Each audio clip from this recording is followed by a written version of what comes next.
Ay naku mga kasawi, tuwang-tuwa ako kay Vice Ganda dahil siyempre talagang pinanindigan niya yung pag-rally niya ngayong araw. Grabe, 100% na talagang nakakatuwa kasi siya yung nanindigan at naging boses ng taong bayan ng buong Pilipinas. At siyempre sa mga iba't ibang artista, so proud na proud ako kasi dahil nagawa nila ito. At siyempre, alam mo nakakatuwa dito, yung hindi na dapat tayo matakot. Kasi alam niyo kung bakit? Kasi lahat tayo mga normal na mamayan ng bansang Pilipinas is takot na takot tayo na magsalita, 'di ba? Dahil nga siyempre dahil maraming namumuno na matataas na talagang pwede nila tayong sibakin, 'di ba? Ang dami nilang pwedeng gawin dahil mas powerful sila ika nga. Pero sa ngayon, sa nangyayari ngayon, sobrang napakaganda dahil naano tayo ni Vice Ganda. Doon ako naging proud dahil syempre ang laki ng ambag niya ngayong araw na to dahil sa pag-rally at iba't ibang artista mga kasawi. Nakakatuwa lang kasi talaga sobrang pinagtanggol niya yung bayan natin ng bansang Pilipinas mga kasawi. At alam mo ba, nakakatuwa lang kasi dahil sa kanya, nagkaroon ng lakas ng loob ang buong sambayan ng Pilipinas para mailabas at masabi natin kung ano yung mga hinanaing natin sa mga politiko na yan.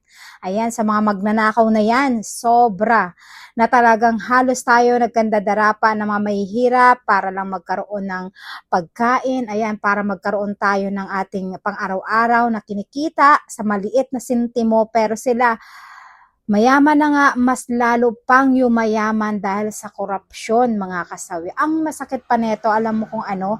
Yung bang tayo halos lahat na ibabayad na lang sa buwis na instead na sa ating pampamilya yun na ibibigay pero kinukurap pa nila dahil nga sa mahal na buwis na yan.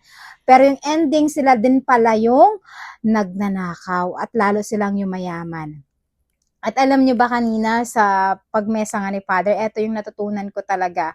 Isang pinakamalaki na sa humili nga, sabi nga niya, ang isang tao, yung mga namumuno, kapag ito ang namumuno ay tiwali mga kasawi o ayan, mga korupsyon, walang uunlad na bansang Pilipinas o kahit sino man walang uunlad kasi yung mga namumuno sa atin ay puro buwaya, ayan, magnanakaw, ayan.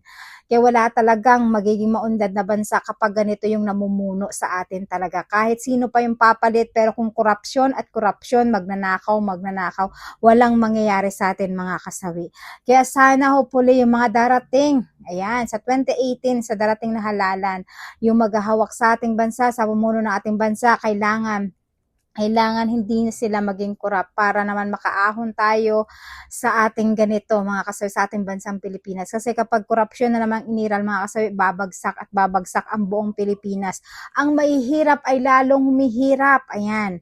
Ang mga mayayaman ay lalong yumayaman dahil sa pagkukurap nila. Yung mga letse na yan. Yung mga ano yan, gobyerno yan, wala talagang kwenta mga kasawi. Alam niyo ba kung bakit? Siyempre, sila yung yumayaman, sila yung talagang may power na para mangurap, 'di ba? Tayo namang mga mahihirap, lalo tayong nagpapahirap, lalo tayong humihirap kasi nga dahil sa kagawan nila, 'di ba? Ultimo kung tutuusin, napakayaman na nila, pero anong ginagawa nila? Hindi sila nakokontento sa kanilang kayamanan. Ang ginagawa nila ay magnakaw ng kaban ng bayan. Tapos tayong mahihirap ay lalo naman tayong humihirap kasi nga dahil sa kanilang pagpapahirap. Dahil ultimo yung pagbabayad natin ng tax, ayan, kinukuha nila, kinukurap nila. Tapos kung tutuusin, kung hihingi ka ng budget, ayan, kung hihingi ka ng tulong sa gobyerno, walang maibigay, kaunti lang yung maibibigay, yung pala, ngayon palang nalaman natin na bilyon-bilyon yung ninanakaw ng mga politiko na yan, na talagang kasali dito sa flood control na yan mga kasawi, grabe, 'di ba? Kaya sobrang salot ako sa mga artista, ayan, sa buong bansa ng Pilipinas na sumali sa rally kanina, salot ako dahil pinanindigan nyo, kayo yung naging, ayan, simbolo ngayon na talagang kayo ang naging sandigan ng buong bansa natin na para mailabas yung mga hinanaing ng publiko na hindi makapagsalita ng mga normal na tao, na mababang tao na kagaya natin, na hindi natin kayang i-voice out, na voice out nila nang dahil kay Vice Ganda. So, salute ako kay Vice Ganda, grabe, sobrang 100% ka ngayon sa akin. Bravo, panalo. Kaya palakpakan natin si Vice Ganda mga kasawi kasi nandahil sa kanya na ibigay, ayan, ang talagang gusto nating sabihin sa mga politiko na yan, na talagang kailanman gusto natin sabihin pero hindi nakakarating sa kanila. Pero sa ngalan ni Vice Ganda at mga ibang artista na kasama niya ay nasasabi niya yung gusto nating sabihin sa at hinanaing natin na gusto nating sabihin sa kanila na iparating ngayon ni Vice Ganda. Kaya proud ako sa iyo, Vice Ganda, ngayon. At sa lahat ng buong, ayan, kasali sa rally at mga buong bansa, kailangan wag na tayong, ayan, matakot. At higit sa lahat, kailangan magkaisa tayo para yung mga nagnanakaw sa ating bansa at mga nangurakot sa ating bansa ay kailangang managot sila sa atin. Managot para naman magkaroon tayo ng peace of mind at kapayapaan sa ating buong bansang Pilipinas upang sa ganun ay maitaguyod at maitama ang mga mali na ginagawa nila. Kailangan